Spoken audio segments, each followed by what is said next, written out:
లేవియాకాండం 23వ అధ్యాయము 42వ వచనం. నేను ఐగుప్తు దేశములో నుండి చదువు ఇశ్రాయేలీయులను రప్పించినప్పుడు వారిని పర్ణశాలలలో నివసింపచేసితినని మీ జనులు ఎరుగునట్లు 7 దినములు మీరు పర్ణశాలలలో నివసింపవలెను. ఇశ్రాయేలీయులలో పుట్టిన వారందరూ పర్ణశాలలలో నివసింపవలెను. Praise the Lord. హల్లెలూయా, హల్లెలూయా.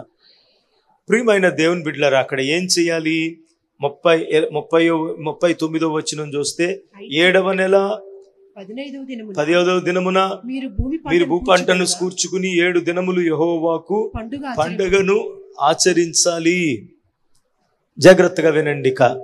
ఇశ్రాయేలు ప్రజలు ఐగుప్తులో నుంచి విడుదల పరచబడిన తర్వాత దేవుడు వారికి సహాయకుడై ఉండి తన కృపచేత తన యొక్క సంరక్షణలో దేవుడు తన ప్రజలైనటువంటి వారందరినీ కూడా ఆయనే తన భుజముల మీద మోసినట్లుగా ఆయన మోసుకుంటూ తీసుకుంటూ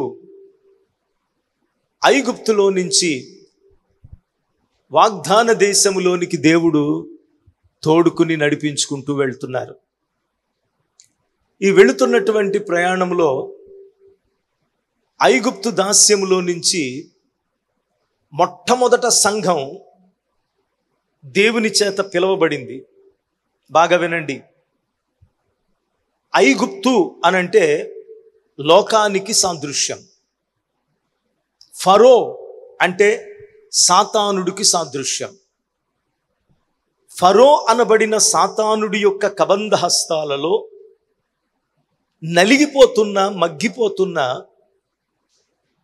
లోకమనబడిన ఐగుప్తులో చిక్కుబడిన తన వారైనటువంటి వారిని దేవుడు ప్రత్యేకపరుచుకోవాలనుకుని తన ప్రజలందరినీ కూడా తన పేరు పెట్టబడిన తన స్వకీయ జనాంగాన్నంతటినీ కూడా మీరు ఐగుప్తును విడిచిపెట్టండి, అందులో నుంచి బయటకు వచ్చేసేయండి, నేను చూపించిన దేశానికి మీరు అక్కడికి వెళ్ళండి, మీరు దైవ జనాంగం, అలగా జనంతో మీరు కలవకూడదు, మీరు నా బిడ్డలు, లోకంలో కలిసిపోకూడదు, మీరు నా బిడ్డలు, మీరు స్వతంత్రులుగా ఉండాలి, మీరు నా బిడ్డలు, మీ పైన ఎవరూ కూడా పెత్తనాలు చేయకూడదు, మీరు లోకానికి సాతానుడికి బానిస కాకూడదు, కనుక మీరు బయటకు రండి, నేను ఒక నాయకుడిని ఏర్పాటు చేస్తున్నాను.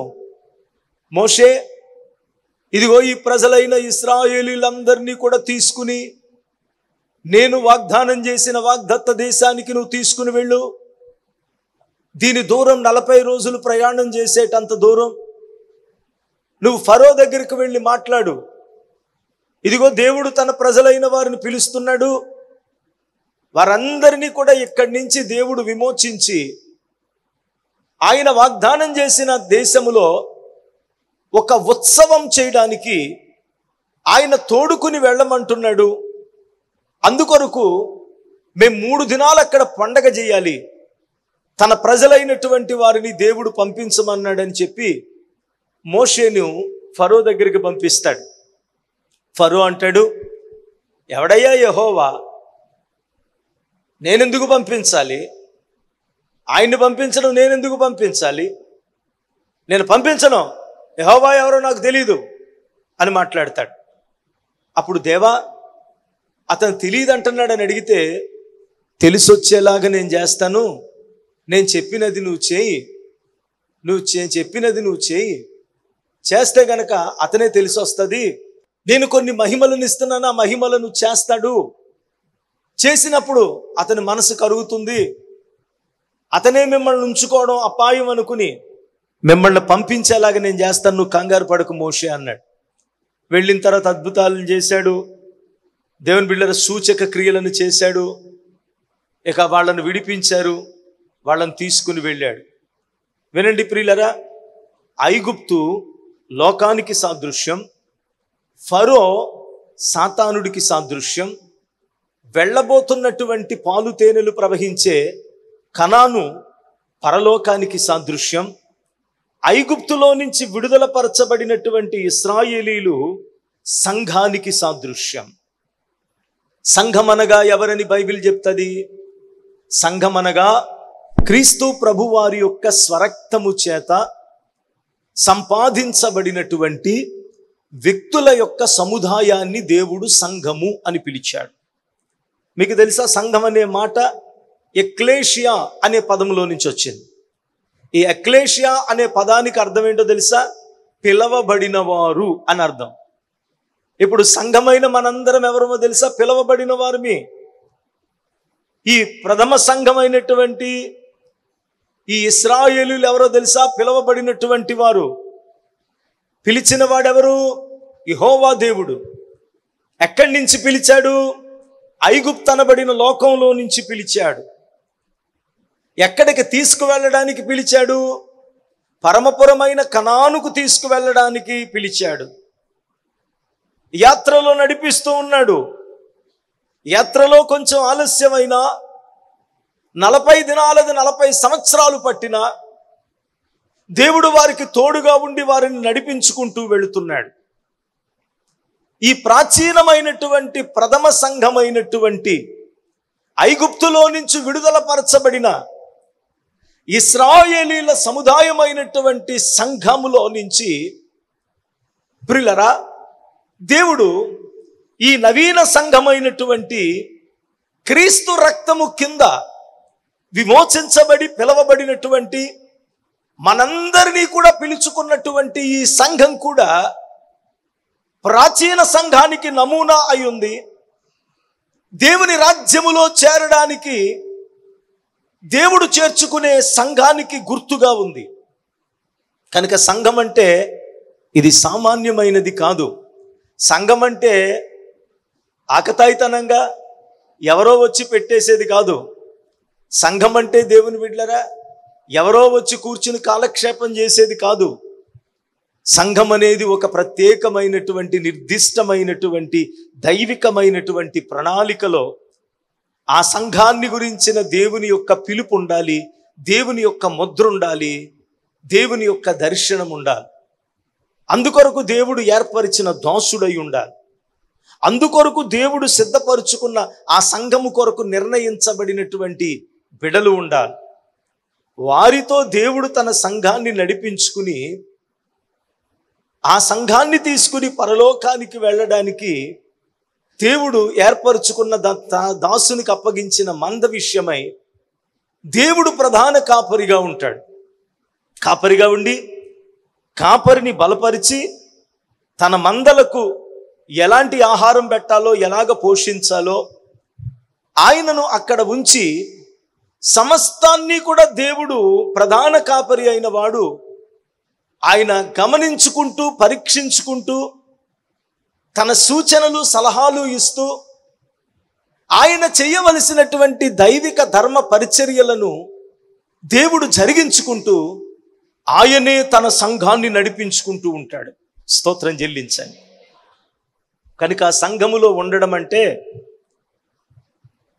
ఒక పిలుపు కలిగిన ఒక వాక్య ప్రకారమైన సంఘములో ఉండడం అంటే దేవుని యొక్క చిత్తములో, దేవుని యొక్క దర్శనములో ఉన్న, దేవుని యొక్క పిలుపులో ఉన్న అభిషేకం పొందిన సేవకుని కింద ఉండడం అంటే మనం దేవునిలో ఉండడమే. ఈ విషయాన్ని మీరు మర్చిపోకండి. కనుక ప్రియమైన దేవుని బిడ్డలారా, ఇలాంటి అద్భుతమైనటువంటి సంఘం ఎడల దేవుడు కలిగి ఉన్నటువంటి ప్రణాళికలు ఎన్నో గొప్పవి. ఆ సంఘాల్లో మనం ఉండడం వలన దేవుడు మన పట్ల చేసేటువంటి మేలులు కూడా ఎంతో గొప్పవి. అందుకనే ఇశ్రాయేలు ప్రజలను ప్రియులరా విడిపించాడు. 2 చేరవలసిన గమ్యాన్ని నిర్దేశించాడు. ఐగుప్తును విడిచిపెట్టాలి, కనానుకి వెళ్ళాలి. మన గురి కూడా 2. ఈ లోకంలో ప్రభువుని నమ్ముకోవాలి, విశ్వాస జీవితంలో కొనసాగాలి. కడకు మన జీవితాన్ని ముగించవలసి వస్తే ఆ మరుక్షణం మనం ఎక్కడ ఉండాలి? పరలోక రాజ్యములో, నిత్య జీవములో మనం ఉండాలి. అందుకే ఈ సంఘం మనకు దేవుడు ఇచ్చాడు. అందుకే ఈ సంఘము ద్వారాగా దేవుడు మనల్ని సిద్ధపరుస్తున్నాడు. ఆ గురితోనే మన ప్రయాణం, విశ్వాస ప్రయాణం మనం చేస్తున్నాం. ఆ గురి వద్దకే మనం నిరీక్షణ కలిగి మన విశ్వాస ప్రయాణంలో మనం ముందుకు వెళుతూ ఉన్నాం. ప్రియులలాగా దేవుని సంరక్షణలో మనం ఉండుట వలన, దేవుని కాపుదలలో మనం ఉండుట వలన, దేవుని సంఘ సంరక్షణలో మనం ఉండుట వలన దేవుడు ఎన్నో మేలులు మన పట్ల చేస్తాడు. ఎందుకంటే పిలిచిన దేవుడు నమ్మదగిన వాడు, ఎంతైనా నమ్మదగిన వాడు. ఆయన మరిచిపోని దేవుడు. ఇశ్రాయేలు ప్రజలను పిలిచిన దేవుడు, పిలిచిన దగ్గర నుంచి వీళ్ళు ఐగుప్తులో నుంచి అడుగు బయట పెట్టినది మొదలుకొని కనాను సరిహద్దుకు వెళ్ళే వరకు కూడా దేవుడు పిలిచినటువంటి దేవుడు 40 రోజులే ప్రయాణం అని చెప్పినది వీళ్ళ 40 సంవత్సరాలు తిరిగినా, మధ్యలో దేవుణ్ణి దూషించినా, మధ్యలో సేవకుని పైన నిందలు వేసినా, మధ్యలో వీళ్ళ తిరుగుబాట్లు చేసినా, మధ్యలో వీళ్ళ సనుగుళ్ళు సనిగినా దేవుడు ఓర్పుతో, ఓరిమి కలిగి వాళ్ళకెక్కడా ఆహారం కొదువ చేయలేదు, వాళ్ళకెక్కడా నీళ్లు కొదువ చేయలేదు, వాళ్ళకెక్కడా దేవుని బిడ్డలారా మరణానికి దేవుడు అప్పగించలేదు. ఎన్నో విషసర్పాల నుంచి దేవుడు కాపాడాడు, ఎన్నో ప్రమాదాల నుంచి దేవుడు కాపాడాడు. ఆహారం లేదంటే పరలోకపు మన్నాను కురిపించాడు, నీళ్లు లేవంటే బండ నీళ్లను తాగించాడు.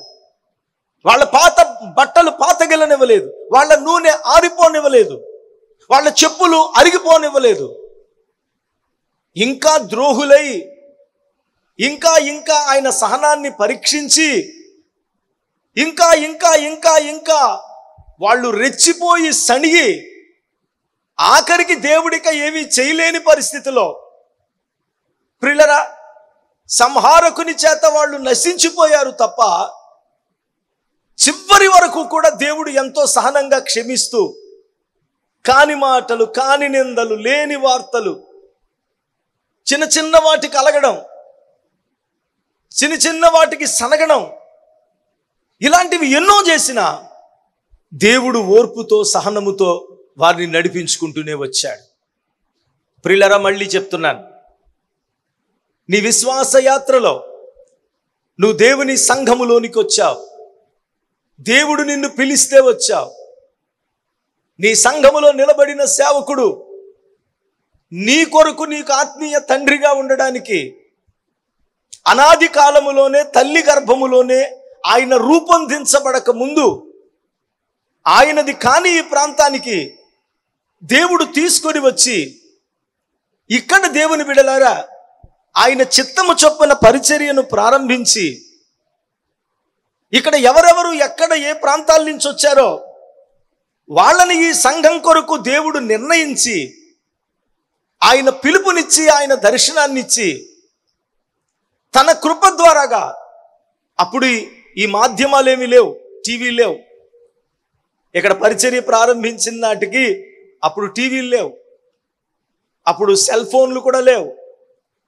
ఇవేమీ లేని తరుణంలో సువార్తను విని, ఇక్కడ దేవుడు చేస్తున్న అద్భుతాలను విని, ఆయా వీధి సువార్తల్లో ప్రకటించిన సువార్తను విని ఒకరి ద్వారాగా ఒకరు దేవుని మహిమను తెలుసుకుని దేవుని చిత్తములో ఉన్న వారిని దేవుడు ఇక్కడ సమకూర్చుకుని ఒక సంఘ పరిచర్యలో దేవుడు మిమ్మలను అతుక్కునేలాగా, ఆయనను స్వంత స్వీయ రక్షకుడుగా అంగీకరించేలాగా దేవుడు చేసి, అయా మీ అంతటా మీరొచ్చి, ఇప్పటి వరకు నేను ఎవరిని బలవంతం చేయలేదు, మీ అంతటా మీరొచ్చి తండోపతండాలుగా మాకు రక్షణ కావాలి, మాకు యేసు ప్రభువారు కావాలి, మాకు నిత్య జీవం కావాలి, ఓ బోధకుడా, ఓ బాప్తిస్మం ఇచ్చి యోహానా మాకు బాప్తిస్మం ఇయ్యా అని చెప్పి స్వతంత్రంగా మీ అంతటా మీరొచ్చి నీళ్ల తొట్టె దగ్గర నిలబడి ముంపుడు బాప్తిస్మం తండ్రి కుమార పరిశుద్ధాత్మ నామములో మీరు పొందునట్లుగా దేవుడు తన కృపను అనుగ్రహించి ఆయన మీకు దేవుడై ఉన్నాడు. స్తోత్రం చెల్లించారు. హల్లెలూయా, హల్లెలూయా. దేవుని సంఘ నియమములో దేవుని చేత పిలువబడిన సేవకుడు దేవుని చేత పిలవబడినటువంటి సభ్యులు మీరు, ఆయన బిడ్డలు మీరు, ఆయన కుమార్తెలు మీరు. ఇది దేవుని ప్రణాళికలో జరిగింది.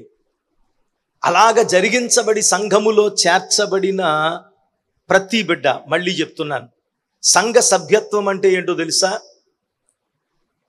ఎవరో ఎక్కడి నుంచో వచ్చి ఇక్కడ ప్రార్థన పెడుతున్నారు అయ్యగారు, వెళ్తే గనక అక్కడ సంఘ సభ్యత్వం ఇస్తున్నారు. సంఘ సభ్యత్వం ఇచ్చిన వ్యక్తికి నీ పేరు తెలుసా? నీ ఊరు తెలుసా? నువ్వెవరో తెలుసా? అక్కడికి వెళ్తే అయ్యగారు చచ్చిపోతే వాళ్ళ సమాధి చేస్తున్నారంట. నేను ఒక ప్రశ్న, ఈసారి ఎవరైనా అక్కడికి వెళ్తే నేను అక్కడికి వెళ్ళాలనుకుంటున్నాను. బాబు చచ్చిపోయిన ఆయన పేరేంటో అని అడుగుదాం అనుకుంటున్నాను. చచ్చిపోయిన ఆయన పేరేంటో తెలీదు. ఇదైనా మున్సిపాలిటీ వాళ్ళ మీరు అనాథ శవాలను తీసుకెళ్ళడానికి వచ్చినట్టు? అంటే మభ్యపెట్టి మాయ చేసి కొన్ని రకాలైనటువంటి దేవుని బిడ్డలారా ఆశ చూపించి ఎక్కడెక్కడి నుంచో వచ్చి మాయాజాలం చేసి సంఘాలను పాడు చేస్తున్నటువంటి దినాల్లో మనం ఉన్నాం. భయంకరమైనటువంటి అబద్ధ దినాల్లో మనం ఉన్నాం. ఆదిమ సంఘాలు ఎలాగైతే అపోస్తులుల బోధ యందును, ప్రార్థన యందును, రొట్టె విరుచుట యందును ఎడతెగక ఉన్నాయో, అలాంటి ప్రాచీన సంఘ వైఖరి ఈ నవీన సంఘాలలోనికి జొరబడినప్పుడే రాకడ కొరకు సిద్ధపడే క్రైస్తవ సమాజాన్ని మనం చూడగలుగుతాం. ఈ రోజున ఎక్కడండి ఆరాధన స్టార్ట్ అయ్యి 2-3 గంటల ఆరాధన జరిగేది మన తాడేపల్లిగూడెం మండలంలో.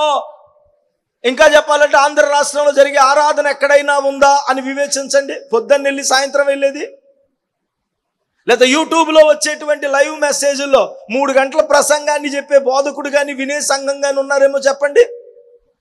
బోధకుడు 3 గంటలు చెప్పగలుగుతున్నాడంటే అది గొప్ప కాదు. 3 గంటలు వినేవాళ్ళు ముందు ఉన్నారు కాబట్టే చెప్పగలుగుతున్నాడు. 3 గంటలు వినే సంఘాలు ఎక్కడున్నాయి? 2 గంటలు వినే సంఘాలు ఎక్కడున్నాయి? పొద్దున్న నుంచి 6 ఆరాధనలు, ప్రతి ఆరాధనకి 45 నిమిషాలు, ప్రతి ఆరాధనకి 45 నిమిషాలు. చాలా చోట్లకి ఇతర దేశాలకు వెళ్ళినప్పుడు నాకు చిరాకు వచ్చేసింది. అయ్యగారు 25 నిమిషాల ప్రసంగం, మనకున్న టైము 45 నిమిషాలు. 25 నిమిషాలు మీరు ప్రసంగం చేస్తే మిగిలిన సమయంలో సాక్ష్యాలు, కానుకలు, ప్రార్థనలు ఇవన్నీ అయిపోవాలి.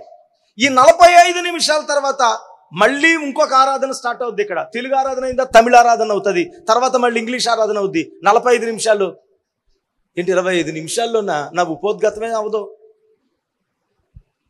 25 నిమిషాల్లో వాళ్ళు ఏం వింటారు, నేనేం చెప్తాను, అది వినడం చెప్పడం ఏం ఉండవండి అయ్యగారు. వచ్చామా, ఆరాధన చేసుకున్నామా, వెళ్ళామా, అదొక తృప్తి అండి, అంతే అయ్యగారు. అందు గురించే ఈ ఆరాధన త్వరగా అయిపోతే వాళ్ళు వెళ్ళి ఇంకా జాలీగా ఈ రోజంతా వాళ్ళు సెలబ్రేట్ చేసుకుంటారు అయ్యగారు. బయట సరదాగా బయట తిరుగుతారండి. ప్రియమైన దేవుని బిడ్డలారా, ఇలాంటి అలవాటు ప్రకారమైన ఆచార సంబంధమైన నామకార్థమైన మొక్కుబడి పద్ధతిలో జరిగేటువంటి ఆరాధనలకు సంఘాన్ని కొంతమంది దుర్బోధకులు వాళ్లకు లోతు లేని కారణంగా, వాళ్లకు ఆత్మ లేని కారణంగా, ప్రియమైన దేవుని బిడ్డలారా, కొంతమంది దుర్బోధకులు చాలామంది సంఘాలను, నూతనంగా ప్రభు దగ్గరకు వస్తున్న వాళ్ళని చెరపడతా ఉన్నారు. వీళ్ళ దగ్గరికి వెళ్ళేవాళ్ళు కూడా ఏ లోతు కలిగిన వాళ్ళు తెలుసా? భుజం లోతు కలిగిన వాడు ఆ సంఘాల్లో ఎమడు, నడుము లోతు కలిగిన వాడు ఎవరో ఆ సంఘాల్లో ఎమడరు. కొత్తగా ప్రభు దగ్గరకు వస్తున్నటువంటి వాళ్ళు ఉంటారు కదా, మోకాళ్ళ కింద వరకు కూడా ఉన్నటువంటి పాదాల లోతు. వీళ్ళకి దేవుని వాక్యం తెలీదు, వాక్యంలో ఏముందో తెలీదు. కేవలము ఆరాధన కొరకు వెళ్ళి యేసు ప్రభువు మాటలంట, అక్కడ కూడా ఆ బోధకుడు కూడా చాలా చాలా చక్కగా వాళ్ళకు అర్థమయ్యేలాగా మంచి పిట్ట కథలు చెప్పి, అందులో బైబిల్ అనేది పక్కన పెట్టేయండి, బైబిల్ని ఆధారంగా తీసుకుని ఒక ముక్కను తీసుకుని ఏం చెప్తారంటే కనుక, ఇప్పుడు చూడండి పర్సనాలిటీ డెవలప్మెంట్ క్లాసులని రకరకాలైనవి ఉన్నాయి కదా, అలాగా వాళ్ళకి ఎక్కడ కూడా అర్థం కానట్లుగా కాకుండా వాళ్ళని లాలించినట్లుగా చెప్పేటప్పటికి వాళ్ళు ఇంకా లోతు పెరగదు, ఇతను లోతు పెంచడు, అసలు ఇతను లోతులో లేడు. ఏమవుతుంది సంఘం? సంఘం అంటే ఎవరు? లోకములో నుంచి పిలవబడిన వారు. సంఘ సేవకుడు ఎవరు? దేవుడు దర్శనము, దేవుడు పిలుపు, దేవుడి ఆత్మను, దేవుడి అద్భుతాలు పొందినటువంటి వాడు. స్తోత్రం. ఆ లోకములో నుంచి పిలవబడినటువంటి వ్యక్తుల సముదాయాన్ని పరలోకానికి తీసుకెళ్లాలంటే, ఫరో లాంటి వాళ్ళ మనసు మారాలంటే దైవ సేవకుని దగ్గర ఆ పరిశుద్ధాత్మ ఉండాలి. స్తోత్రం చెప్పండి. ఆత్మ, దేవుని యొక్క అనుగ్రహం ఉండాలి. నీళ్లను కొడితే రక్తం అవ్వాలి. ప్రియులరా, ఆయన పామును పట్టుకుంటే కర్ర అవ్వాలి. ఈ అద్భుతాలు చేసినప్పుడే వాళ్ళు నమ్ముతారయ్యా. అందుకు నీకు అద్భుతాలు చేసే శక్తిని నీకు ఇస్తాను, నీ నోటికి నోరుని నేను ఇస్తాను, వీళ్ళని తీసుకుని నువ్వు వెళ్ళు అన్నాడు. అది సేవకుడు, అది సంఘం, అది విశ్వాస ప్రయాణం. కడకు వెళ్ళవలసింది ఎక్కడికని అడిగితే కనాను పరమపురానికి, నిత్య జీవానికి మనం వెళ్ళాలి. వెళుతున్నటువంటి మరి ఈ సంఘాన్నంతా ఎలాగ ప్రభువా? నేను కూడా దీంతో పాటు నడిచి వెళ్ళిపోతాను కదా, మరి నేనేమి, నా దగ్గర ఏమీ లేదు వీళ్ళకి పెట్టడానికి, మరి నేనేం చేయాలి ప్రభువా? సంఘాన్ని నేను పిలిచాను, నేను పోషిస్తాను. నిన్ను నేను పిలిచాను, నీకు నేను తోడుగా ఉంటాను. స్తోత్రం చెల్లించండి. హల్లెలూయా. మిమ్మల్ని పోషించేది దేవుడే. మీకు కాపరిగా ఉండే ఉద్యోగం ఇచ్చినందుకు నన్ను పోషించేది దేవుడే. మహిమ దేవునికి తప్ప మధ్యలో ఏమీ లేదు. నేను ఆయనకి ప్రార్థన చేస్తున్నాను, ఆయన నీకు ఇస్తున్నాడు. ఎవరి నీకు ఇచ్చినట్టు? దేవుడే. కనుక ప్రియులరా, ఇశ్రాయేలీయుల ప్రయాణములో వెళుతూ ఉన్నప్పుడు, వారి జీవితంలో కొన్ని కొదువలు కలిగినప్పుడు దేవుడు వాటిని అనుగ్రహించి సమకూర్చి వారికి అనుగ్రహిస్తున్నాడు. వాటి వివరణ చెప్తాను, జాగ్రత్తగా విందాం. ఇప్పుడు ఐగుప్తు నుంచి విడుదల పరచబడినటువంటి ఇశ్రాయేలీయులను తీసుకుని ఒక పండగ చేసి, వాళ్ళు వెళుతున్నటువంటి విశ్వాస యాత్రలో నేను చేసిన అద్భుతాలను తలపోసుకుంటూ, నేను చూపిన మహిమను వాళ్ళు తలపోసుకుంటూ 7 దినాలు వారు పర్ణశాలలలో నివసించాలి అన్నాడు. స్తోత్రం చెప్పండి. ఎన్ని రోజులు? 7 రోజులు. మనం ఎన్నో రోజు ఆరాధనకు వస్తాం? విశ్రాంతి దినం. దేవుడు ఎన్నో రోజు విశ్రమించాడు? 7 రోజులు. వినండి వినండి ప్రియులరా, 7 దినాలు పర్ణశాలలో ఉండాలి అనగా ఇది దేవుని యొక్క సంఘానికి సూచన. ఆమేన్. ప్రవక్త దగ్గరికి వచ్చి అన్నారు, అయ్యా మనం ఇక్కడ పర్ణశాలలు కడదామా? యేసు ప్రభు శిష్యులు అంటున్నారు, ఆ రూపాంతర పర్వతం దగ్గరికి వెళ్ళిన తర్వాత, అయ్యా ఇంత మహిమ ఇక్కడ ఉంది, మహిమలో మేమున్నాము, ఆయనను మహిమలో మేము చూస్తూ ఉన్నాము నిన్ను, అయ్యా ఇక్కడ మనం పర్ణశాలలు కట్టుకుందామా? పర్ణశాల అనగా దేవుని బిడ్డలారా, దేవుని యొక్క సంఘానికి సాదృశ్యమై ఉంది. ఈ పర్ణశాల అనగా దేవుడు నివసించేటువంటి, ఆయన నివాస యోగ్యమైనటువంటి దేవుని బిడలను సమకూర్చబడి ఆరాధించడానికి దేవుడు ఏర్పరచుకున్నటువంటి సజీవ దేవుని సంఘమై ఉన్నది. కనుక దేవుడు అంటున్నాడు, నేను ఐగుప్తులో నుంచి విమోచించి, ఐగుప్తులో నుంచి విడుదల పరిచి, వాగ్దాన దేశమైన కనానుకు తోడుకుని వెళుతున్నటువంటి నా సంఘము నన్ను తలపోసుకోవడానికి, నేను చేసిన మేలులు జ్ఞాపకం చేసుకోవడానికి, నేను చేసిన మేలులను గురించి ఒక పండగ ఆచరించడానికి వారు 7 దినాలు సంఘములో ఉండాలి, దేవుని మందిరములో ఉండాలి, పర్ణశాలలో ఉండాలి. 6 దినాలు లోకంలో బతికి 7వ దినము దేవుని సంఘంలోనికి ఎందుకు వస్తాం? మనం ఎందుకు వస్తాం? ఆదివారం ఆరాధనకు ఎందుకు వెళ్తారండి? ఆదివారం క్రైస్తవులు చెప్పండి, ఎందుకు వెళ్తారు? ఉట్నే వెళ్ళాలి కదండి, వెళ్తున్నామండి అంటారా? ఎందుకు వెళ్తున్నారు? మా దేవుడు ఆజ్ఞాపించాడు. ఏం చేశాడు?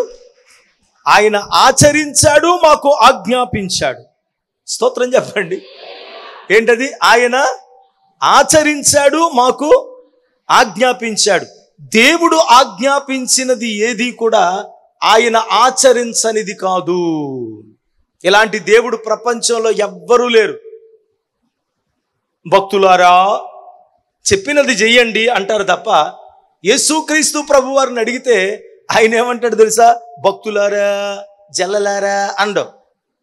పిల్లలారా, నా కుమార్తె, నా కుమారుడా, నేను చేసినది చెయ్యండి అనే ఏకైక దేవుడు ప్రభు అయిన యేసువారే. స్తోత్రం చెల్లించండి.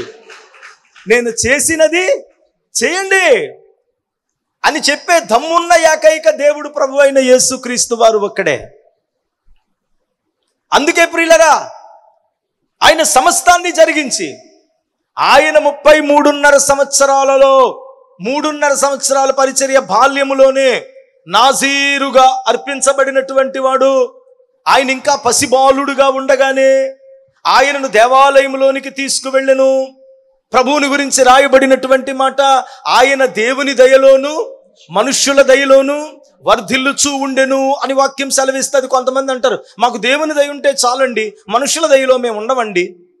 ఏమండి, ఆరాధనకే వెళ్ళాలా? మా హృదయంలో దేవుడు ఉన్నాడండి, చూపించరా గొడ్డలతో కోసేసి. హృదయంలో దేవుడు ఉంటే సరే. ఏమండి, మేము దేవుడికి లోబడతామండి, మనుషులకు లోబడమండి, మనుషులతో మేము ఎవరితో కలవండి, దేవుడితో కలుస్తామండి. దేవుడు అంటాడు, పరలోకం వెళ్ళిన తర్వాత భూమి మీద మనుషులతో కలవలేని వాడివి, సంఘంతో కలవలేనటువంటి వాడివి, దేవుని సేవకునికి లోబడలేనటువంటి వాడివి, నువ్వు నా దగ్గరికి వచ్చి నాకు లోబడతావని నేను అనుకుంటాను అనుకున్నావా అంటాడు దేవుడు. ఆయనే దేవుని దయలోను యేసుక్రీస్తు ప్రభు వారికి మనుషుల దయ కావాలా? విశ్రాంతి దినమున ఆయన ఎక్కడున్నప్పటికీ కూడా, భూమి మీద జీవించినంత కాలము కూడా, ఆదివారమున లేక శనివారమున ఆ విశ్రాంతి దినమున ఆయన ఎక్కడికి వెళ్ళెను? సమాజ మందిరములోనికి వెళ్ళెను. రాత్రైనదంటే ప్రార్థించుటకు కొండపైకి వెళ్ళెను. ఉదయమైనదంటే కొండ దిగి వచ్చి పరిచర్య చేసి రోగులను స్వస్థపరిచి దేవుని సువార్తన రాజ్యాన్ని ప్రకటిస్తూ వచ్చెను. స్తోత్రం చెల్లించండి. బాబా, ఎంత అద్భుతమైనటువంటి క్రమం ఇది. కనుక ఆయన ఆరాధన లేకుండా, విశ్రాంతి దినమును గడపకుండగా, పరిశుద్ధ దేవుణ్ణి ఆరాధించకుండగా ఆయన ఎప్పుడూ కూడా లేడు ప్రియులారా. అదే క్రమాన్ని దేవుడు మనకు కూడా రేపించాడు. విశ్రాంతి దినం ఎందుకని అడిగితే, ప్రభుని ఆరాధించడానికి దేవుడు మాకు ఆజ్ఞాపించాడు. స్తోత్రం చెప్పండి. ఏం చేశాడు? ఆజ్ఞ అంటే ఏంటి? ఖచ్చితంగా దాన్ని పాటించాల్సిందే. రాజు ఆజ్ఞాపించాడు అనుకోండి, అది జరగాల్సింది, ఇంక అందులో ఇంకా డౌటే లేదు. బ్రతిమలాడడం, వీలైతే చెయ్యండి, మీరు చేస్తే మంచిది, మీరు ఇలా చేయండి కాదు, ఇది ఆజ్ఞ. ఆజ్ఞాపించాడు గనక మా దేవుని ఆరాధించాలి, అది మా ఆజ్ఞ, మా దేవుని ఆజ్ఞ. అందుకే మేము దేవుని సన్నిధికి వెళుతున్నామండి. ఇది దేవుని ఆజ్ఞ. దేవుని చిత్తాన్ని నెరవేర్చడానికి, దేవుని ఆజ్ఞకు లోబడడానికి నువ్వు ఆరాధనకు వచ్చావు క్రైస్తవుడా. ఈరోజు నీకు ఎన్ని పనులున్నా, ఈరోజు ఎంత ఆదాయం ఉన్నా, ఈరోజు ఎంత సంపాదన వదులుకున్నా, ప్రాణము లేని మనిషి ఎలాగైతే శవమైపోతాడో, జీవము లేని క్రైస్తవుడు ఎవరంటే గనక ఆరాధన లేని క్రైస్తవుడు, దేవునితో సహవాసము లేని క్రైస్తవుడు, దేవునిని భుజించలేని క్రైస్తవుడు, దేవునిని భజించలేని క్రైస్తవుడు. అందుకే ప్రియులరా, ప్రభువుని ఆరాధించడం దైవికమైనటువంటి శక్తిని మనం పొందుకోవడమే, జీవాన్ని పొందుకోవడమే. అందుకనే దేవుడు అన్నాడు, విశ్రాంతి దినమున ఆయన 6 దినములు సృష్టిని చేసి 7వ దినమున విశ్రాంతి తీసుకొనెను. ఇది విశ్రాంతి దినము, మీరు నన్ను ఆచరించవలెను, ఆరాధించవలెను అని చెప్పి దేవుడు మనకు ఆజ్ఞాపించాడు. స్తోత్రం చెప్పండి. హల్లెలూయా. కనుక ప్రియులరా, మనమందరము కూడా యాత్రలో ఉన్నాం. స్తోత్రం చెప్పండి. ఇశ్రాయేలీయులు ఐగుప్తును విడిచిపెట్టి పరమపురమైన కనాను యాత్రలో ఉన్నట్లుగా, క్రీస్తు రక్తములో కడగబడి లోకమనబడిన ఐగుప్తులో నుంచి, ఫరో అనబడిన సాతానుడు కింద నుంచి విడుదల పరచబడి విమోచించబడిన మనము కూడా ఎవరిమి? యాత్రికులము. పేతురు మొదటి పత్రిక 2వ అధ్యాయము 11వ వచనము దేవుని వాక్యము సెలవిస్తుంది లాగున. ప్రియులరా, మొదటి పేతురు మొదటి పత్రిక 2వ అధ్యాయం 11వ వచనం. ప్రియులారా, మీరు పరదేశులను యాత్రికులునై ఉన్నారు గనుక, ఆత్మకు విరోధముగా వినండి, ఎవరిమండి మనందరం కూడా? పరదేశులము, యాత్రికులమై ఉన్నాం. కొన్ని భూస్థాపిత కార్యక్రమాల్లో కొన్ని జ్ఞాపకార్థంలో పాడుతాం. యాత్రికుడని నీ లోకములో సిలువ మోయుచు సాగెదనెలలో, నా గురి నీవెన ప్రభువా, నీ దరినే చేరెదను, నేను నీ దరినే చేరెదను. పరవాసినే జగమున ప్రభువా, యాత్రికుడని లోకములో సిలువ మోయుచు సాగెదనెలలో, నా గురి నీవే యేసయ్యా. అది ఒక వ్యక్తి చనిపోయిన తరువాత భూస్థాపితములో పాడుకునే పాట మాత్రమే కాదు. ఒక వ్యక్తి చనిపోయిన వాని జ్ఞాపకార్థ కూటంలో పాడుకునే పాట కాదు. ఆరాధనలో బ్రతికున్న క్రైస్తవులు ప్రతిసారి పాడుకోవలసిన పాట. స్తోత్రం. ఈ పాట ఒకవేళ మనం గనక మైకులో పైన గొట్టాలు పెట్టి పాడామనుకోండి, వెంటనే చుట్టుపక్కల వాళ్ళు ఎవరన్నా పోయారా అంటారు. ఎందుకంటే ఈ పాట మరణానికి అంకితం చేశారు.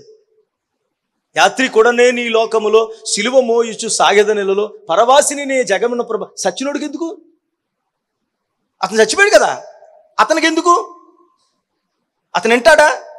అతను అప్పుడేమైనా సిద్ధపడగలడా? లేకున్నాడు. ఇంకెందుకు? ఇది ఎవరికిది?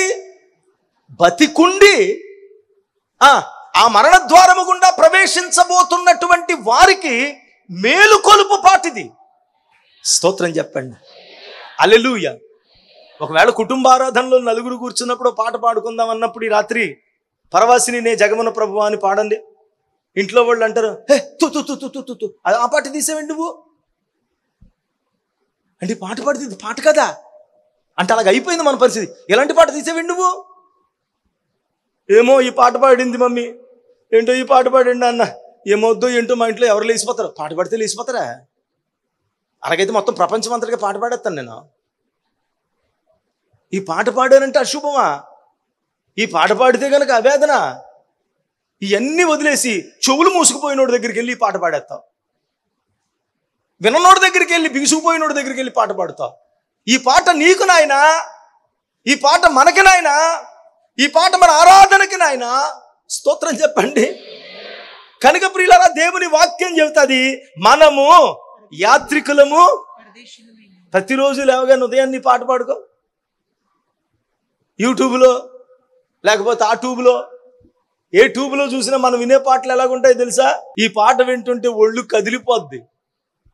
అందులో పాట పాడేస్తాం కానీ పాటలో ఉన్న లిరిక్స్ కూడా ఏంటో మనకు తెలియదు. సంగీతం ఎక్కువ, సాహిత్యం తక్కువ. ఈ పాట పాడుకోండి. ఉదయాన్నే లేవగానే పొద్దున్నే లేచి మంచం మీద కూర్చుని, పరవాసిని నే జగమున ప్రభువా, నడచుచున్నాను నీ దారిని, నా గురి నీవెన ప్రభువా, నీ దరినే చేరెదను, నేను నీ దరినే చేరెదను. ఖచ్చితంగా మీ ఇంట్లో ఉన్న వాళ్ళందరూ నీ రూమ్లోకి వచ్చేస్తారు. ఏంటే ఏం పోయే కాలమే నీకు పొద్దున్నే ఈ పాటలు పాడుతున్నావు అంటారనరా? అసలు ఎంత భావగర్భితమైన పాట అండి అందులో. పరవాసిని ప్రభువా, నడుచుచున్నాను నీ దారిలో, నన్ను నడిపించు. ఈ లోకములో నేను యాత్రికుడనే. ఇవన్నీ సత్యాలే కదండి. ఇందులో అసత్యం ఏముంది? నువ్వు యాత్రికుడు కాదా? భూమి నీ శాశ్వతమా? నువ్వు వెళ్ళవా? ఉండిపోతావా? అది ప్రతిరోజు జ్ఞాపకం చేసుకోవడం ఎంత మధురం అండి. ప్రతిరోజు జ్ఞాపకం చేసుకోవడం ఎంత మేలుకొలుపండి.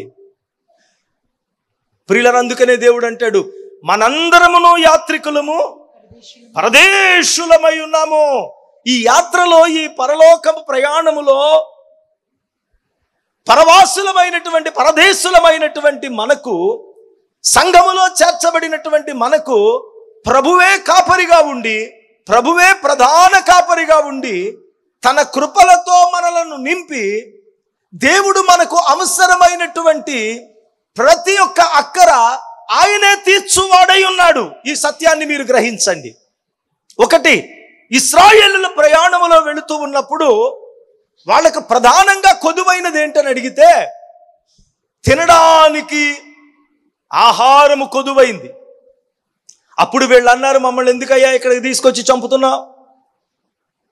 ఇక్కడ మాకు తిండి లేదు, తిప్పలు లేవు, మమ్మల్ని ఆహారం లేకుండా ఇక్కడ పస్తుల నుంచి చంపేద్దామని తీసుకొచ్చావా?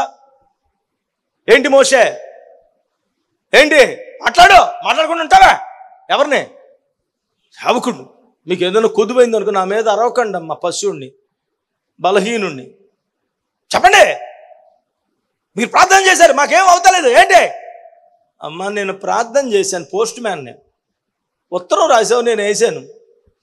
ఎవరు వాళ్ళమ్మా? మరి నన్ను అంటావా? ఏదో ఉరిమి ఎక్కడో పడిందంట. అలాగే ప్రతిదానికి ఏది ఏమైనా కానీ నన్నే, సేవకుడినే. ఎందుకు? సేవకుడు వాక్యం ఎరిగిన వాడు, సాత్వికుడు. మోషే మృదు స్వభావి, మోషే అంతటి సౌమ్యం కలిగిన వాడు ఎవరూ లేడు.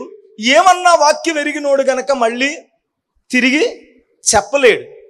ఓ లెంపేది కొడితే ఇంకొక లెంప చూపిస్తాడు. నేను అలా చూపించనులేండి, కంగారు పడకండి. విన్నారా? వినండి. ఇంకో లెంప చూపెడతా అంటే చూపించే అంత పని చేస్తాడు. ఏమన్నా కానీ ఏం మాట్లాడు. కాబట్టి సేవకుడు అంటే లోకువ. ఏం చేశారు అన్నయ్య? ఏం చేశారు? మా అబ్బాయి ఫెయిల్ అయిపోవడానికి మీరే కారణం. నేనేం చేశాను? నేనేమన్నా ట్యూషన్ మాస్టర్నా? నేనేమన్నా స్కూల్ చెప్పానా? మీరే కారణం అన్నారనుకోండి, ఏమన్నాను నేను? నేనేనమ్మా, నువ్వు అన్నట్టే, స్తోత్రం, అంతే తప్ప నేనేం చేయలేనిక. మోషే గారు కూడా అలాగే అయిపోయాడు. ఏది మాకు ఆహారం లేదు, ఇక్కడ చంపడానికి తీసుకొచ్చావా? నువ్వు ఇంతేనా, నువ్వు అంతేనా? దేవుని బిడ్డలారా గమనించండి. అయ్యా మీతో పాటుగా నాకు ఆహారం లేదు, అంతేనా? మోషే గారికి కూడా లేదు కదా, అంతేనా? మరి అలాంటప్పుడు వాళ్ళు అర్థం చేసుకునే విషయంలో జ్ఞానం ఉండాలి కదా. మీరు కోరుకున్నదల్లా మోషే గారు ఏం చేస్తున్నారు? ఎవరికి చెప్తున్నారు? తండ్రికి చెప్తున్నాడు. మనం కోరుకున్నదల్లా ఎక్కడి నుంచి సహాయం వస్తుంది? నేను ఎవరి తట్టు తిరగమన్నాడు? నేను కొండల తట్టు నా కనులెత్తుచున్నాను, నాకు సహాయం కొరకు. నేనే దేవుని దగ్గర మొరపెడుతుంటే ఇతను సుపీరియర్ కాదు, ఇతను సుపీరియర్ ఇంకొక ఆయన ఉన్నాడో అని మీరు గుర్తించుకోలేకపోతున్నారా? మరి అలాంటప్పుడు మోషేని ఎలాగ నిందిస్తావు?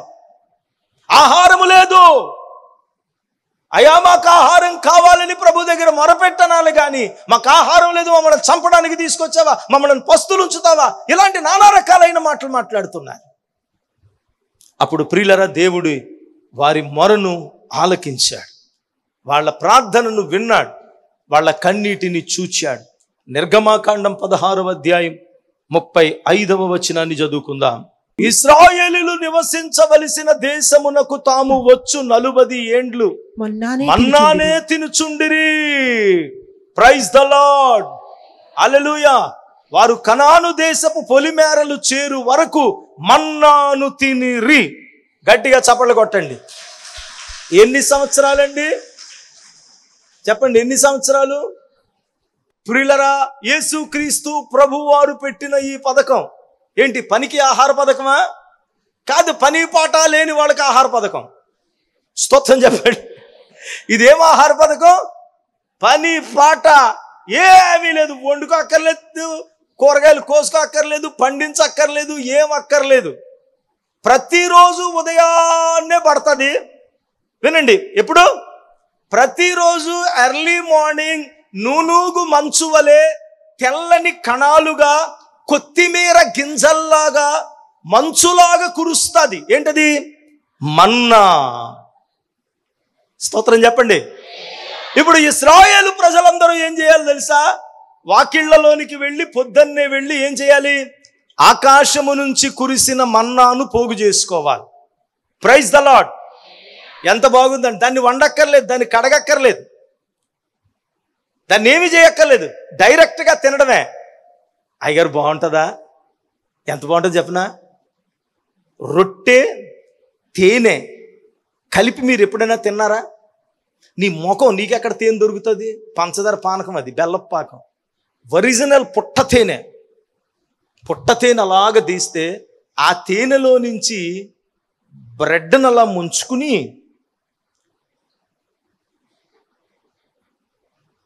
ఆహా, కొన్ని చోట్ల చూడండి, ఇంత టీ కప్పులో ఆ మస్కా బన్నో చెస్కా బన్నును ముంచుకుని ఆహా, చీచే అది ఎందుకు పనికొస్తుంది?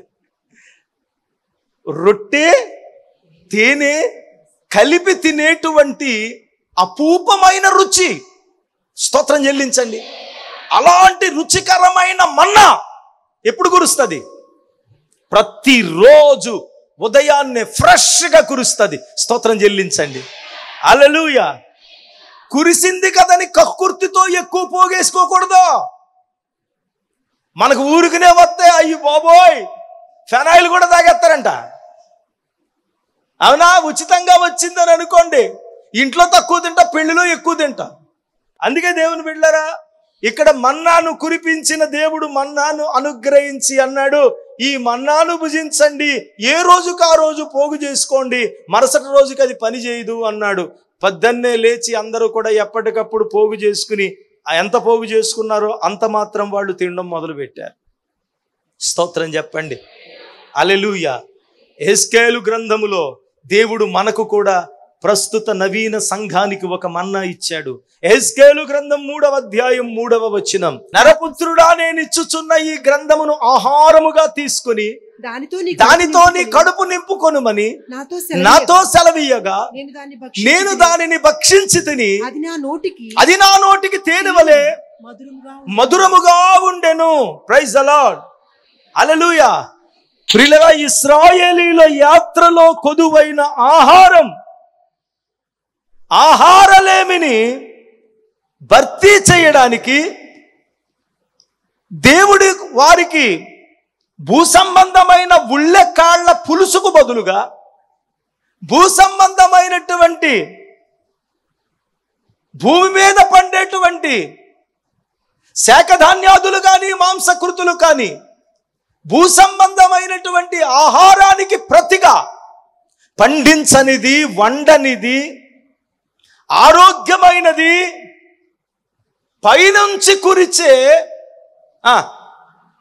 ఈ ఆహారం ఎక్కడిది? భూసంబంధమైంది, భూమి మీద ఎవరో పండించింది కాదు. దాన్ని మనం ఏమి మసాలాలు వేయక్కర్లేదు. ఎవరెస్ట్ చికెన్ మసాలా నూనెసి మూకుట్లో ఏం వేయక్కర్లే. డైరెక్ట్గా భూసంబంధమైనది కాదు. ఎక్కడిది? పరసంబంధముగా ఎవరు తినేదో తెలుసా? చెప్పండి. ఎంత భాగ్యం! పైనుంచి స్టార్ల నుంచి దిగి వచ్చినటువంటి భోజనం అతి సామాన్యులమైనటువంటి మానవ మాత్రులమైనటువంటి మనకి పరలోకపు మన్నాను దేవుడు కురిపించాడు. స్తోత్రం. నాకు ఇప్పుడు కూడా కురిస్తే బాగుండు అన్నాడు. శాస్త్రం చెల్లించండి. ఇప్పుడు మన్నా కురిస్తే నేను పోగేసుకుంటాను అన్నాడు. గట్టిగా చప్పట్లు కొట్టండి. ఆశ, దోశ, అప్పడం, వడ. ఏమన్నాను?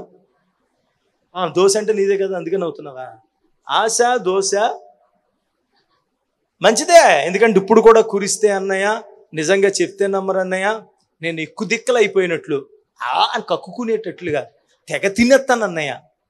ఎందుకు? పరలోకంలో నుంచి మన్నా భూమి మీద కురిస్తే కనుక ఎవడు వదులుతాడు అన్నయ్య?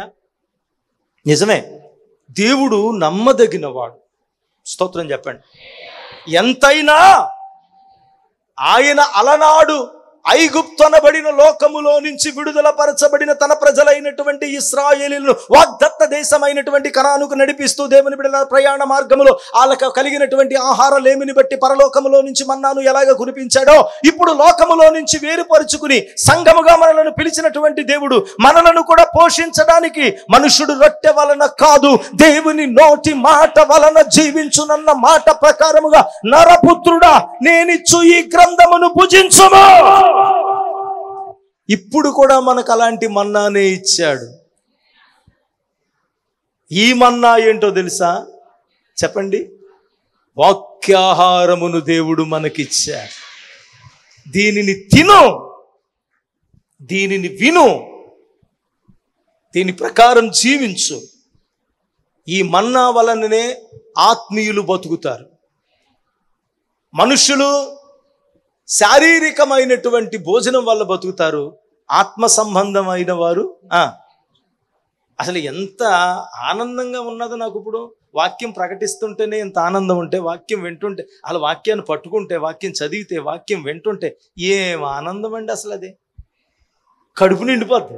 స్తోత్రం. హల్లెలూయా, హల్లెలూయా, హల్లెలూయా. నిజంగా వాక్యం చెప్పిన తర్వాత 2-3 గంటల వాక్యం కొరకు నిలబడి అలిసిపోయి దిగిపోయిన తర్వాత చాలా మంది అనుకుంటారు బాగా ఆకలితో వాక్యంతో దిగిపోయారు, అలిసిపోయారు, 2-3 గంటలు మాట్లాడారు కదా, భోజనం బాగా చేసేస్తారు అనుకుంటారు. నన్ను ఖాళీగా ఇంట్లో ఏ పని లేకుండా ఉన్నప్పుడు ఏమన్నా తింటారేమో కానీ, అలిసిపోయినప్పటికీ బాగా అలిసిపోయిన వేళ అంత కిలోమీటర్లు ట్రావెల్ చేసి వచ్చాను కారులో, రాగానే స్టేజ్ ఎక్కేసాను, ఇన్ని గంటల వాక్యం చెప్పాను, మళ్ళీ లాస్ట్లో అందరికీ ప్రార్థనలు చేశాను. భోజనం దగ్గరికి వెళ్ళేటప్పటికి వాళ్ళ ప్రేమతో చాలా రకాల భోజనాలు పెట్టారు. కుమ్మేద్దాం అనుకుంటారు చాలామంది. అంటే నా అనుభవం చెప్తున్నాను, తినలేం.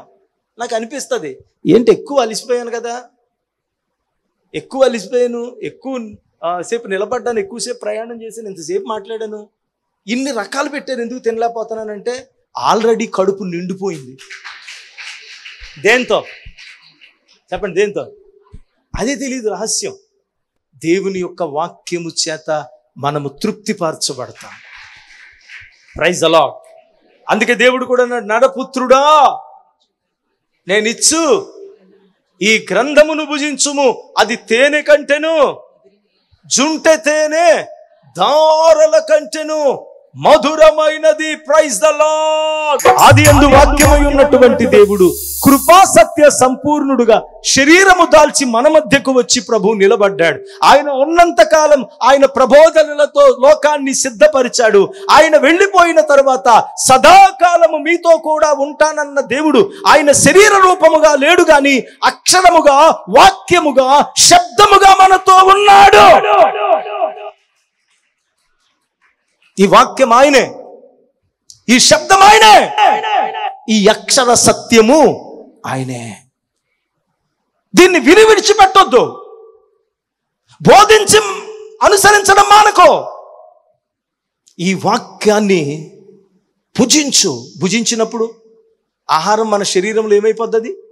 లీనమైపోద్ది. బలం మన శరీరానికి అనుగ్రహించబడిపోద్ది, మన శరీరంలో కలిసిపోద్ది, మన రక్తంలో కలిసిపోద్ది. దేవుని యొక్క వాక్యాన్ని కూడా విని వాక్య ప్రకారంగా జీవించాలి.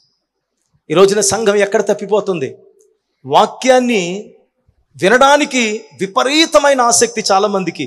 ఒక వాక్యం సరిపోదు, రకరకాల వాక్యాలు, పలు రకాల వాక్యాలు, విమర్శనాత్మకమైన వాక్యాలు, అందులో ఏముందో, ఇందుల్లో ఏముందో, ఈ బోధలో ఏముందో, ఆ బోధలో ఏముందో, ఇన్ని రకాల వాక్యాలు ఎవరు వెతుకుతారో తెలుసా? వాక్య ప్రకారం జీవించడానికి ఇష్టం లేనోళ్ళు. వాక్య ప్రకారం జీవించడానికి ఇష్టమైన వాడికి ఈ ఆహారం సరిపోతుంది, బైబిల్ గ్రంథం సరిపోతుంది. ప్రియమైన దేవుని బిడ్డలారా, ఆకలితో ఉన్నామండి, ఇంటికి వెళ్ళావు,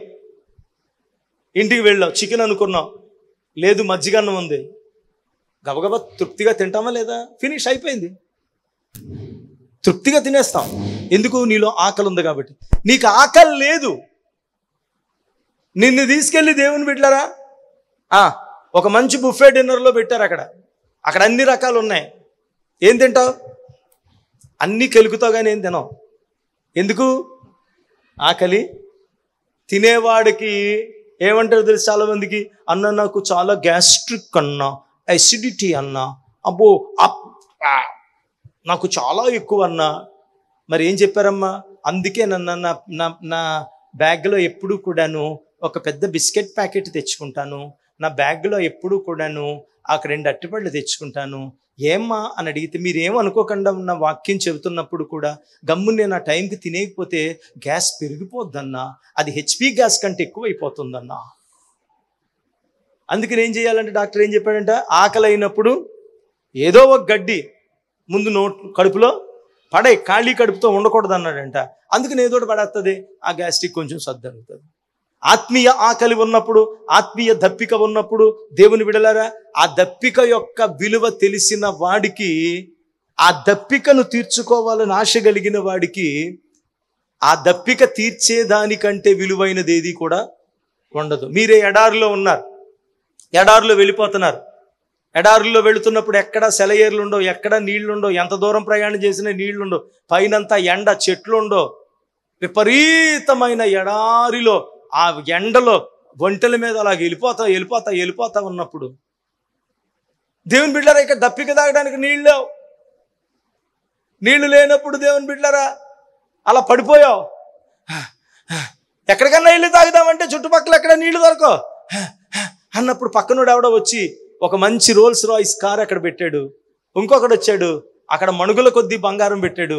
ఇంకొకడు వచ్చాడు, ఓ బాటిల్తో నీళ్లు పెట్టాడు. ఈ మూడిట్లో ఏది కావాలన్నా కోరుకో, నీకు ఇస్తాను అన్నాడు అనుకోండి. ఏం కోరుకుంటారు అమ్మా? చెప్పండి అమ్మా. నేను అలాగ అనుకోవడం లేదు. అయ్యా బంగారం ఇచ్చేయండి అని చెప్పి బంగారం నట్టుకుని చచ్చిపోతావు. ఇప్పుడు నీకు బంగారం కాదు కావాల్సింది, అక్కడ ఏం కావాలి? నీ దప్పికను తీర్చగలిగిన గుక్కెడు నీళ్లు కావాలి. నరకంలో పడిన వాడు ఏం అడుగుతున్నాడండి? అయ్యా నాకు ఒక చుక్క. ఎంత అడిగాడు? ఒక చుక్క. కింద మినరల్ బాటిల్ తాగేవాడు జనరల్ అయినా పర్లేదు, ఒక చుక్క చాలయ్యా అంటున్నాడు. వాక్య ఆకలి కలిగిన వాడు, వాక్య దప్పిక కలిగినటువంటి వాడు వాక్యాన్ని భుజిస్తాడు. భుజించిన వాక్యాన్ని జీర్ణించుకోవడానికి, భుజించడానికి అతనికి ఆ వాక్యం సరిపోతుంది. ఎందుకో తెలుసా? వాక్యం వినడం ప్రియులరా ఒక ఎత్తు అయితే దాన్ని అనుసరించడం అది మహాపెద్ద యజ్ఞం. స్తోత్రం, హల్లెలూయా. ఈరోజు వాక్యం మనం విన్నాం. ఈ వాక్యాన్ని అనుసరించడానికి ఈ వారం అంతా దేవుని బిడ్డలారా, ఇంకా ఇప్పుడు దాకా మీ బైబిల్ గ్రంథాలు తీసుకొచ్చిన వాళ్ళు చేయి పైకి ఎత్తండి ఒకసారి. మీ బైబిల్ గ్రంథాన్ని ఎత్తండి. చెయ్యంటే జగన్లాగా ఇలా చేయెత్తారు. బైబిల్ గ్రంథం పైకి ఎత్తండి, దిగ్విజయంగా ఎత్తండి. స్తోత్రం, హల్లెలూయా. కరెక్ట్గా ఎత్తండి. తలకంటే పైకి ఎత్తండి, తల ఎత్తకండి, తలకంటే బైబిల్ పైకి ఎత్తండి. స్తోత్రం, స్తోత్రం చెప్పండి, హల్లెలూయా. అలాగే ఉండండి. 1 2 3 4. వెరీ గుడ్, బాగా ఫాలో అవుతున్నారు. 1 2 3 4 అన్న తర్వాత బైబిల్ని ఒక్కసారి కంప్లీట్గా చదివాను అన్న వాళ్ళందరూ కిందకి దించేయండి. ఒక్కసారి కంప్లీట్గా ఆదికాండం మొదటి అక్షరం నుంచి ప్రకటన గ్రంథం చివరి అక్షరం వరకు ఒకసారి కంప్లీట్ చేశానన్న వాళ్ళు దించేయండి. మిగిలిన వాళ్ళందరూ ఎవరో తెలుసా? వీళ్ళు ఒక్కసారి కూడా మీరు బైబిల్ గ్రంథాన్ని పూర్తిగా చదవలేదు. దించండి, ఇంకెందుకులే సిగ్గు కూడా. మిగిలిన వాళ్ళందరూ ఎవరో మీరు జీవితంలో అనుకుని ఉండరు, ఈయన ఇలాగ అడుగుతాడు అనుకోలేదే. అడుగుతాడని 3 నెలల ముందే చెప్పుంటే ఈ పాటికి రాత్రి పగలు ఏదోలా చదివేద్దునే. నేను అడగడం కాదు, నేను ఇందాకే చెప్పాను, నేను పోస్ట్ మ్యాన్ లాంటి మైకులు అంటుండి నిలబడినోండి. నేను ఈ మైకులో నేను హలో అంటే మీకు ఏమని పెడుతుంది? హలో అనేనా? నేనేం మాట్లాడితే అది చెప్పడం ఈ మైక్ పని. దేవుడు అడగమన్నాడు, మిమ్మల్ని అడుగుతున్నాను. మళ్ళీ చెప్తున్నాను దేవుని బిడ్డలారా, గట్టిగా మీరు బైబిల్ గ్రంథాన్ని, నా మొట్టమొదట బైబిల్ని చదవడం మొదలు పెట్టినప్పుడు మీరు నమ్ముతారో లేదో, ఒక 24 గంటల్లో బైబిల్ మొత్తం చదివేశాను. చదివేదాకా మనశ్శాంతి లేదు. స్తోత్రం చెప్పండి. అప్పుడు స్టార్ట్ అయింది నాకు. ఏంటది? అది అర్థం కాక ఎన్నిసార్లు చదివానో నాకు అర్థం కావట్లేదు. ఒకసారి చదివేశాను, అర్థం కాక మళ్ళీ దేవుని యొక్క వాక్యాన్ని ఒక్కసారి కూడా నువ్వు పూర్తి చేయకపోతే, ప్రియమైన దేవుని బిడ్డలారా, నీ చేతిలో ఉన్న దేవుని గ్రంథాన్ని ఇప్పుడే ఈ రోజే అనుసరించడం మొదలుపెట్టి. అన్నయ్య చెప్పాడు, నేను చెయ్యి ఎత్తే ఉంచాను, అబద్ధం ఆడకూడదు దేవుని మందిరంలో. నేను దించలేకపోయాను, నేను ఒక్కసారి కూడా చదవలేకపోయాను. ఇదిగో ఇంకా ఈ సంవత్సరం లోపు నేను బైబిల్ని కంప్లీట్ చేసేయాలి, చదవాలి. బైబిల్ గ్రంథాన్ని తెరవండి, చదవడం మొదలు పెట్టండి ఈ రోజు నుంచి. అవును, ఈరోజు వాక్యం గురించి చెప్పాడు. ఇశ్రాయేలు ప్రజలను దేవుడు పిలుచుకుని వారికి మన్నానిచ్చి శక్తినిచ్చి నడిపించాడు. ఇప్పుడు నవీన సంఘములో దేవుడు అనుగ్రహిస్తున్న, విశ్వాసులకు అనుగ్రహిస్తున్న వాక్యమే మన్నా అని. ఈ గ్రంథము చేతనే విశ్వాసి బలపడాలి, పోషించబడాలని వాక్యములో నేను విన్నాను. ఈ రోజు నుంచి వాక్యం చదవాలి. ఇప్పుడు వాక్యాన్ని చదవడం మొదలు పెడతానికి మనము దేవుని బిడ్డలరా ఎంత సమయం పడుతుంది చెప్పండి? వినడం సులువు, ప్రసంగం వెతకడం సులువు. ఆ ప్రసంగమా, వాళ్ళ ప్రసంగమా, వీళ్ళ ప్రసంగమా, ఆ పాటల ఈ పాటల కాదు. అది కాదు. వాక్యాన్ని వినడం 10% అయితే 90% దాన్ని అనుసరించి జీవించాలి. ఎంతమంది మీ వాక్యాన్ని వింటున్నాం, వాక్య నిబంధనలకు కట్టుబడుతున్నాం, వాక్య ప్రకారం జీవిస్తూ ఉన్నాం? ప్రియమైన దేవుని బిడ్డలారా, దేవుని యొక్క వాక్యం ప్రకటిస్తున్నట్లుగా దేవుని సంఘములో చేర్చబడ్డాం. ఎంతమంది సంఘ బాధ్యతను కలిగి ఉన్నారు? ఎంతమంది సంఘ సువార్తలో పాలివారవుతూ ఉన్నారు? వాక్యాన్ని వింటున్నా, వాక్యం చెబుతుంది, వాక్యం చదవమన్నాడు బైబిలు. ఇప్పుడు దాకా వాక్యాన్ని ఒక్కసారి కూడా నేను చదవలేకపోయాను. ఇప్పుడు ఎంతమంది అనుసరిస్తారు? అయ్యో, దేవుని సంఘంలో చెప్తున్నారు ప్రతి శుక్రవారం ఉపవాసం ఉండి ప్రతిష్ఠించబడాలి, ప్రతి ఆదివారం ప్రతిష్ఠిత దినమని, ప్రతిరోజు దేవునితో సహవాసం చేయాలని దేవుని సేవకుడు చెప్తూ ఉన్నాడు. దేవుని బిడ్డలు గమనించండి. దానికి కొంచెం అవి ఇవి సర్దుబాట్లు చేసుకుని కోడిగుడ్డకి ఈకల్లాగుతున్నట్లుగా మిడిమిడి జ్ఞానంతో చాలా మంది దాన్ని తప్పించుకోవడానికి ఎలాగా అని ప్రయత్నిస్తూ ఉంటారు. దేవుని వాక్యం ఏం చెప్తుంది? ఖచ్చితంగా దేవుని యొక్క సంఘ నిర్వహణలో, సంఘం నడిపించబడడానికి, సేవకుడు పోషించబడడానికి, మందిరాలు నిర్మించబడడానికి, సువార్త జందించబడడానికి, సంఘములో సభ్యత్వం కలిగిన, క్రీస్తు రక్తములో కడగబడిన ఏ సేవకుడిని నేను ఇక్కడికి పంపించానో, ఈ సంఘములో ఉండడానికి నిన్ను ఇక్కడికి తీసుకొచ్చానో, ఈ సంఘాన్ని అభివృద్ధి పరిచేటువంటి బాధ్యత సేవకుడి మీద పెట్టాను, నిర్మాణం చేయవలసిన బాధ్యత సేవకుడి మీద పెట్టాను. ఇప్పుడు ఆ సేవ నిర్వహణలో ముందు కొనసాగాలంటే కిందున్న సంఘము సేవకునికి సహకారులుగా ఉండాలి. అందుకొరకు మీ దశమ భాగములు ఖచ్చితముగా ప్రభు సన్నిధికి ఏమన్నాడు? చెల్లించుడి. ఏమన్నాడు దేవుడు బైబిల్లో? చెల్లించుడి. ఇవ్వండి, కట్టండి కాదు, చెల్లించుడి. చెల్లించుడి అనే మాట ఎక్కడ వినపడుతుంది మీకు? ట్యాక్స్ చెల్లించుడి, మీ పన్ను చెల్లించుడి అంటే ఖచ్చితముగా చేయవలసినటువంటి బాధ్యత అది. యేసుక్రీస్తు ప్రభు వారు ఏమన్నాడండి? ఇదిగో దేవాలయానికి కట్టవలసినటువంటి పన్నును నువ్వు వెళ్ళి ఏం చేయమన్నాడు? ఏమేయమన్నాడు? వలా గేలమా అమ్మా? గేలం. వలకైతే ఎన్ని చేపలు పడతాయి? చాలా పడతాయి. గేలానికి ఎన్ని పడతాయి? ఒక్కటే పడుతుంది. ఒక్క చేపను పట్టు. యేసుక్రీస్తు ప్రభు వారికి ప్రియులరా, పన్ను కట్టడానికి కూడా ఆయనకు దగ్గర డబ్బులు లేవు. 1/2 షెకేలు కట్టాలి, దేవుని మందిరానికి కూడా భాగం ఇవ్వాలి. ఆయన 1 షెకేలు పడుతుంది. దాన్ని తీసుకెళ్ళి ఏం చేస్తావు? మందిరంలో పన్ను కట్టేసేయి, అక్కడ ఇచ్చేసే, చెల్లించవలసింది ఇచ్చేయి. ప్రభు వారు కూడా దేవుని బిడ్డలారా, మత్తయి సువార్త 23:23లో కూడా అంటాడు, ఓ శాస్త్రులారా, పరిసయ్యులారా, మీరు జీలకర్రలోను అన్నిటిలోనూ దశమ భాగం చెల్లించుచున్నారు, కానీ కొన్నిటిలో మీరు తప్పిపోతున్నారు. అంటే దాని అర్థం ఏంటో తెలుసా? ఒకదాన్ని పొగిడాడు, ఒకదాన్ని హెచ్చరించాడు. ప్రకటన గ్రంథంలో కూడా సంఘాలను ఏమంటాడు దేవుడు? ఇదిగో నీ క్రియలన్నీ బాగున్నాయి, నీ అన్నీ బాగున్నాయి, అబద్ధ ప్రవక్తలను వివేచిస్తున్నావు నువ్వు, ఇదిగో అన్నీ బాగానే చేస్తున్నావు, కానీ హెజబేలు నీ దగ్గర ఉంచుకున్నావు. అంటే పొగడవలసిన వాటిని పొగిడి చేస్తున్నటువంటి నీచమైన పనులను కూడా ఆయన బయట చెప్పాడు. అలాగ వీళ్లతో ఏం చెప్పాడు తెలుసా? మత్తయి 23:23లో మీరు దశమ భాగాలు చెల్లిస్తున్నారు, జీలకర్రలోను తోపులోను మీ పంటలోను అన్నిటిలో దశమ భాగం చెల్లిస్తున్నారు, మంచిదే, కానీ మీరు కొన్ని విషయములలో తప్పిపోతున్నారు అని వారిని హెచ్చరించడం జరిగింది. కనుక ప్రియమైనటువంటి దేవుని బిడ్డలారా, దేవుని యొక్క సంఘములో ఉన్నటువంటి మనము సంఘ నిర్వహణలో సేవకుడు పిలుపొందుకుని తన దర్శనంతో పనిచేస్తున్నటువంటి సేవకుడు తన పరిధి కొలదిగా సంఘ విస్తరణను చేసుకుని సేవా కార్యక్రమాలు చేసుకుని వెళ్తాడు. అందుకొరకు బలం ఎవరో తెలుసా? వెనుకున్న సంఘమే. మోషేతో దేవుడు చెప్పాడు, మోషే వెళ్ళు, పర్వతం మీదకి వెళ్ళి నువ్వు ప్రార్థన చేయి, కింద ఇశ్రాయేలీయులు అమాలేకులతో యుద్ధం చేస్తున్నారు అన్నాడు.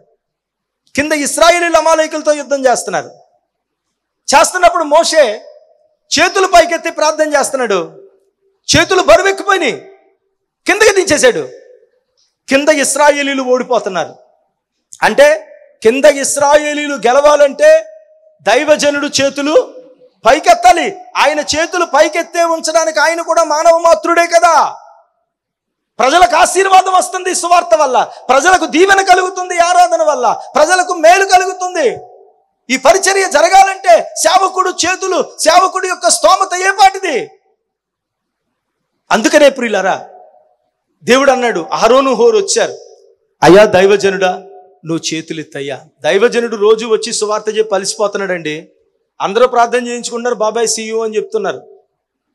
కానీ ఆయనకి మజ్జిగ తాగుతాడా, భోజనం చేస్తాడా, అలిసిపోతున్నాడు, అయ్యో అని ఆలోచించేవారు లేరు.